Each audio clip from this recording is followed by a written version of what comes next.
नमस्कार।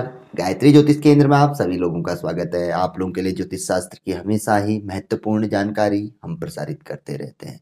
हमारा उद्देश्य रहता है जो भी जानकारी महत्वपूर्ण हो और आप लोगों के लिए लाभदायी हो, उसे तुरंत ही प्रसारित किया जाए। जो जानकारी हम अध्ययन के दौरान कुछ देखते हैं, विशेष जानकारियाँ जो कि अतिशीघ्र लाभान्वित करने वाली होती है, और ज्योतिष के जो जिज्ञासु लोग होते हैं, जो इसको सुनने वाले होते हैं, जो इसको जानने के इच्छुक लोग होते हैं, तो उन लोगों के लिए जो आवश्यक हमें लगती है जानकारी वहाँ तक पहुँचनी चाहिए, तो वो हम अवश्य ही लाने का प्रयास करते हैं।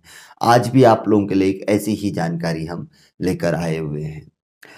आज हम आप लोगों को बताएंगे, जब दो दो ग्रहों की युति हो और दोनों ग्रहों से आपस में मान के चलिए कि शत्रु हो, दोनों का शुभ फल हमें प्राप्त नहीं हो रहा हो, अपोजिट फल प्राप्त हो रहा हो, या दोनों ग्रहों में अच्छा संबंध हो और उसके बावजूद भी उनसे अच्छा फल प्राप्त नहीं हो पा रहा हो।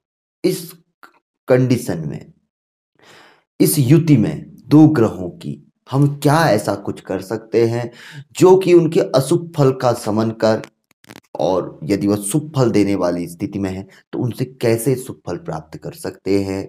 कुछ ज्योतिष में युतियों के बारे में जो बताया गया है कि क्या करना चाहिए उस युति में, उन दो ग्रहों की युति में, वह हम जानकारी आज आप लोगों के लिए लेके आए हैं।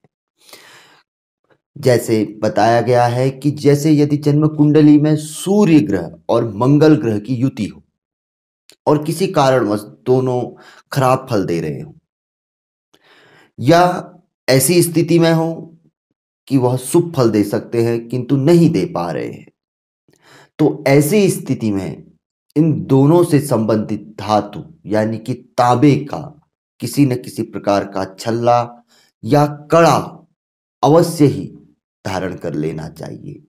या इन दोनों से संबंधित जो भी सबसे अच्छा और लाभदायी रत्न हो, तो उस धातु में धारण कर लेना चाहिए। भले ही कहीं पर को भी यह युति बनी हो, यदि ऐसा है जन्म कुंडली में, यदि एक दूसरे के अपोजिट है, खराब फल दे रहे हैं, यदि दोनों की धातु तांबे का यदि कड़ा छल्ला आदि हम पहनते हैं, तो दोनों आपस में मित्र बन जाएंगे। यानी कि शत्रु है तो मित्र बन जाएंगे। यदि मित्र है, एकजुट होकर फल नहीं दे पा रहे हैं, यदि आप इसका कड़ा आदि पहनते हैं तो इनको एक बल मिलेगा, दोनों चिपक जाएंगे और शुभ फल व्यक्ति को प्रदान करेंगे। ऐसे ही दूसरा बताया गया है कि चंद्रमा और शुक्र दोनों की धातु चांदी है। यदि दोनों एक दूसरे के अपोजिट हो रहे हैं या खराब फल व्यक्ति को दे रहे हैं, जैसी व्यक्ति ने उम्मीद किया उसके विपरीत व्यक्ति को फल मिल रहा है, या ऐसी स्थिति में है कि शुभ फल दे सकते हैं किंतु नहीं दे पा रहे हैं, तो ऐसी स्थिति में व्यक्ति ने अवश्य ही चांदी का छल्ला, कड़ा, चैन आदि कुछ न कुछ अवश्य ही धारण करना चाहिए। और संभव हो सके तो यह इन दो में से जो भी लाभदायी इनका रत्न आदि हो, उसे अवश्य ही धारण करना चाहिए। तीसरा बताया गया है शनि और राहु के लिए। यदि जन्म कुंडली में शनि राहु की युति हो, वैसे तो यह युति नंदी योग मानी जाती है, यदि यह युति हो तो लौह वर्ण अवश्य ही व्यक्ति ने लोहे का छल्ला या जो कड़ा आदि हम पहनते हैं, या नीलम या गोमेद रत्न अवश्य ही धारण करना चाहिए। गोमेद रत्न ऐसी स्थिति में ज्योतिष से राय लेके चांदी, नीलम चांदी में भी धारण किया जा सकता है, लोहे में भी जड़वाया जा सकता है अगर जड़वाने की स्थिति हो तो। अन्यथा पंचधातु अष्ट धातु का भी इस्तेमाल यहाँ पर कोई ऐसी युति में किया जा सकता है गोमेद को जड़वाने के लिए। नीलम को आप जड़वाना चाहें तो चांदी आदि में जड़वा सकते हैं, क्योंकि लोहे में बहुत से लोग हमसे पूछते भी हैं कि क्या नीलम को लोहे में जड़वाना चाहिए, तो वहाँ पर थोड़ा सा मुश्किल जैसी रहती है, तो असंभव जैसा रहता है, तो ऐसा किया जा सकता है। इसके अतिरिक्त बुध केतु के लिए बताया गया है कि कांसा जो रहता है उसका छल्ला या उसका कड़ा अवश्य ही व्यक्ति ने धारण करना चाहिए।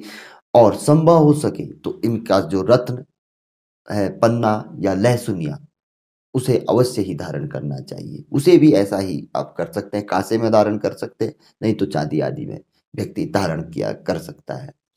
गुरु ग्रह का, यदि गुरु ग्रह किसी भी ग्रह के साथ युति बनाए तो स्वर्ण, गुरु की जो धातु है स्वर्ण, वह सब पे भारी रहती है, तो स्वर्ण को प्राथमिकता देनी चाहिए। और शुक्र के लिए भी कहा गया है, जैसे शुक्र चंद्र की युति में तो ठीक ही हो गया कि आप चांदी धारण करेंगे, लेकिन शुक्र ग्रह भी सिवाय गुरु को छोड़कर किसी अन्य ग्रह के साथ युति बनाए तो चांदी को ही प्राथमिकता देनी चाहिए।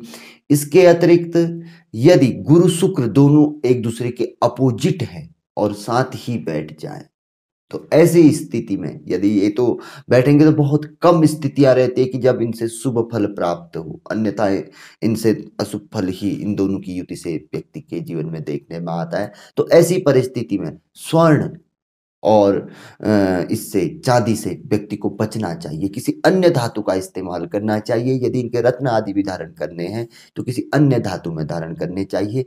यहाँ तक कि व्यक्ति धारण करे तो चांदी बहुत बमुश्किल धारण कर सकता है, किंतु बचना चाहिए।